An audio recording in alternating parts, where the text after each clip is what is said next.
ஒரு சின்ன கேள்வி. பெர்ஃபெக்டாக இருக்க வேண்டிய அவசியம் இல்லை என்றால் இன்றைக்கு நீங்கள் என்ன செய்ய முடியும்? நாம் பல நேரங்களில் ஒரு விஷயத்தை தொடங்கவே மாட்டோம். ஏன் தெரியுமா? அது பெர்ஃபெக்டாக இருக்கணும் என்று நினைப்பதால். Perfect time, perfect plan, perfect result, இந்த மூன்றையும் காத்திருக்கும் போது பல நல்ல வாய்ப்புகள் நம்ம வாழ்க்கையில் அமைதியாக போய்விடுகிறது.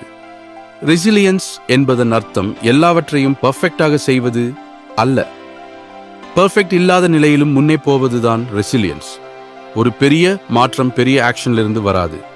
சில நேரங்களில் ஒரு சின்ன ஸ்டெப் தான் பெரிய மாற்றத்தை ஆரம்பிக்கும். அதனால இன்றி உங்களுக்கே ஒரு சிந்தனை. பெர்ஃபெக்டாக இருக்க வேண்டிய அவசியம் இல்லை என்றால் இன்றைக்கு நீங்கள் என்ன செய்ய முடியும்? ஒரு சின்ன ஸ்டெப் எடுத்தாலே போதும்.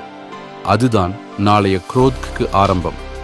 இந்த வீடியோ உங்களுக்கு பயனுள்ளதாக இருந்தால் லைக் பண்ணுங்கள், ஷேர் பண்ணுங்கள், சேனலை சப்ஸ்கிரைப் பண்ண மறக்காதீர்கள்.